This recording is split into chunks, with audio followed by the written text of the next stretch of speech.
আসসালামু আলাইকুম, welcome to my channel. ব্যস্ত জীবনে একটু স্বস্তি পেতে আজকের এপিসোডে আপনাদের জন্য নিয়ে এলাম ফ্রোজেন রুটি পরোটা রেসিপি। বানানো ও সংরক্ষণ পদ্ধতি খুবই সহজ। এই রেসিপিতে আমার দেওয়া টিপসগুলো ফলো করলে আপনাদের পরোটাও থাকবে একদম ফ্রেশ। আজকে আমি 1 কেজি ময়দার পরোটা তৈরি করব। প্রথমে একটি মিক্সিং বোলে দিয়ে দিলাম 1 কেজি ময়দা। যে কোনো ব্র্যান্ডের ময়দা নিলেই হবে। আপনারা চাইলে এটা আটা দিয়েও তৈরি করতে পারেন, কোনো সমস্যা নেই। পরোটা ঠিক একই রকম হবে। এখন এর সাথে দিয়ে দিলাম স্বাদ মতো লবণ এবং হাফ কাপের মতো সয়াবিন তেল।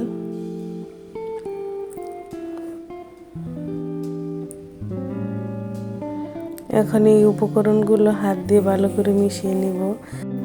এখন রুম টেম্পারেচারে থাকা পানি দিয়ে ময়দাগুলোকে সফট একটা ডো তৈরি করে নিব।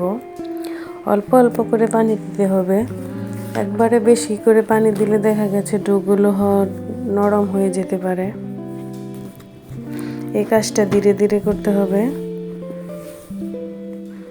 ডোটা একদম সফট হবে। আমার ডোটা মাখা প্রায় হয়ে গেছে। এই ডোটা মাখতে আমার প্রায় 10 মিনিট সময় লেগেছে। এখন আমি এই ডোটাকে র্যাপিং পেপারে ঢেকে 10 মিনিট রেস্টে রেখে দিব।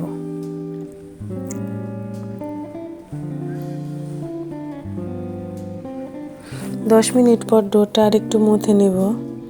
এখন পরোটা বানানোর জন্য প্রয়োজন মতো ভাগ করে নেব। 1 কেজি ময়দায় প্রায় 15 থেকে 16টা পরোটা হয়। এখন ভিডিওতে দেখা প্রসেসগুলো ভালো করে খেয়াল করবেন। প্রথমে আমি একটা ডোকে রুটি করে নিলাম। এর মধ্যে দিয়ে দিলাম 1 চামচ তেল। এখন তেলের উপর ময়দা ছড়িয়ে দিব। দেখুন কতটুকু পরিমাণে দিচ্ছি, খুব বেশিও দেওয়া যাবে না, আবার কমও না। এখন একটা ছুরির সাহায্যে এটাকে আমি 4 ভাগ করে কেটে নিলাম। আমি ভিডিওতে যে প্রসেসে করছি আপনারাও এইভাবেই করবেন। করার পর এর উপরে তেল দিয়ে দিলাম। এইভাবে আমি সবগুলো পরোটা বানিয়ে নিয়েছি। এখন এই পরোটাগুলোকে ঢেকে রেখে দিব 10 মিনিট। 10 মিনিট পর এই পরোটাগুলোকে বানিয়ে নিব। এই জন্য আমার এরকম কাগজ লাগবে। আপনার এই কাগজগুলো যে কোনো বেকিংয়ের দোকানে পেয়ে যাবেন।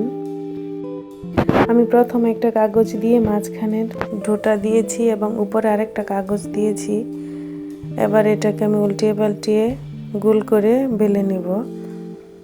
আপনারা দেখুন কিভাবে করছি, আপনারাও ঠিক এইভাবেই করবেন।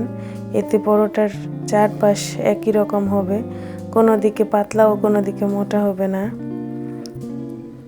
পরোটা হয়ে গেলে এক পাশে পানি দিয়ে একটু ব্রাশ করে নিব। এই পানিটা দেওয়ার কারণে পরোটা ভাজার সময় ড্রাই হয়ে যাবে না।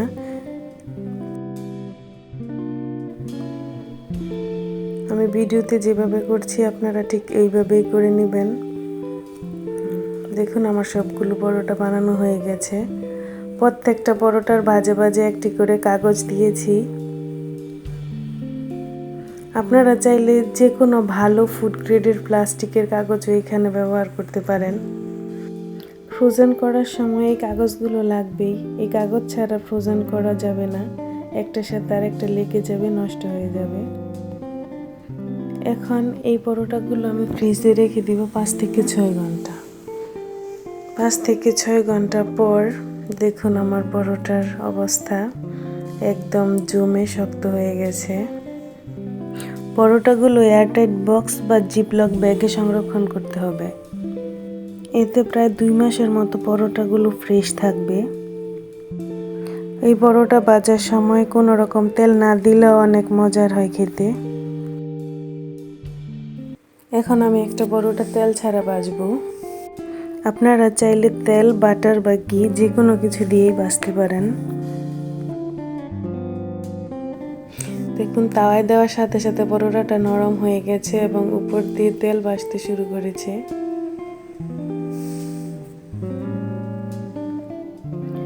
বাস উল্টিয়ে পাল্টিয়ে ভেজে নিলেই রেডি আমাদের মজাদার পরোটা।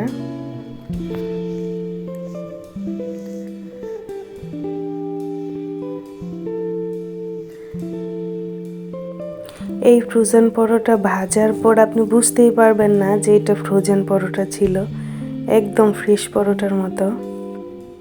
আশা করি আমার আজকের রেসিপিটি আপনাদের খুব ভালো লাগবে। আপনারাও এইভাবে বাসায় বানিয়ে নিতে পারবেন। রেসিপিটি ভালো লাগলে লাইক, কমেন্ট ও সাবস্ক্রাইব করে পাশে থাকবেন। আজ এ পর্যন্তই, দেখা হবে নতুন কোনো এপিসোডে নতুন কোনো রেসিপির সাথে। এ পর্যন্ত সবাই ভালো থাকবেন। আল্লাহ হাফেজ।